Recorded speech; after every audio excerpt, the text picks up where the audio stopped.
trend, si të themi, është pjesë e zgjedhjeve në komunën e Prishtinës, mes lëvizjeve të vendosje dhe Lidhjes Demokratike të Kosovës.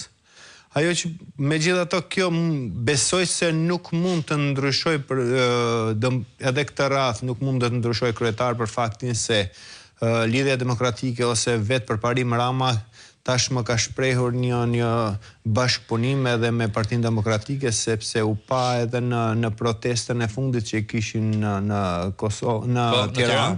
Në Tiranë ai u pa i shoqëruar me djalin e ish-presidentit Hashim Thaçi, i cili tashmë ka shprehur gatishmërinë për ta ndihmuar Përparim Ramën dhe natyrisht edhe gjithë pjesa e Partisë Demokratike, duke qenë se vetë djali i Thaçit ose vetë Hashim Thaçi ka një si themi një vendimarrje të jashtëzakonshme në Partinë Demokratike, duke pavarësisht se kryetar de jure është Memli Krasniqi, se de facto dihet që është Hashim Thaçi, i kryetari i Partisë Demokratike. Natyrisht se figurat kryesore vazhdojnë të qëndrojnë në Hag atje. Prishtinën e ka pasur vetëvendosja me Shpend Ahmeti dhe gjithmonë Prishtinë është luajtur me këto tre grupe votuesish, cilët bëjnë alancë me në dekadën e fundit në fund, po kjo ndryshon, kush është dyshi? Në dekadën e fundit ka pasur gjithmonë këtë pjesën e përplasjes mes Lidhjes Demokratike dhe vetëvendosjes. PD-ja ka qenë më pak aktive, më pak e përfshirë, megjithatë edhe në këto zgjedhje, siç thash, është besoj që nuk do të ndryshoj trend, duke pas parasysh edhe këtë mbështetje ose këtë koalicion që tashmë Lidhja Demokratike e Kosovës e ka bërë, sigurisht me Partinë Demokratike.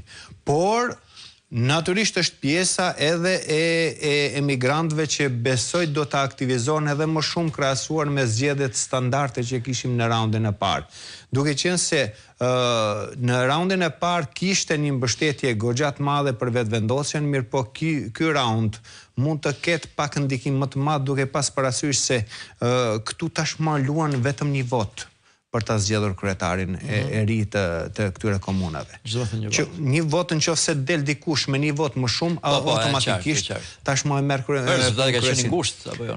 Rezultati ka qenë goxha i ngushtë, megjithatë ju thash që ndikimi kanë qenë ajo pjesa e përqindjes së Partisë Demokratike, sepse në zgjedhjet, domethënë në zgjedhjes në standarde që kishim po të shkojmë në pjesën e Prishtinës, komunë Përparim Rama ka pasur 33.71% të votave.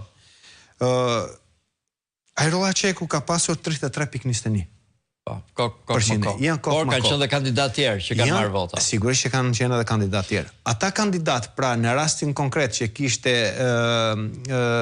kandidati i Partisë Demokratike, ato vota tashmë automatikisht i kalojnë po, të shojmë sa presyre, se jo gjithmonë shkojnë votim këtë herë, po një pjesë mjafton për ta. Nuk është, po ajo balanca prishet me Partinë Demokratike. Edhe kjo balancë tashmë besoj që është e përcaktuar.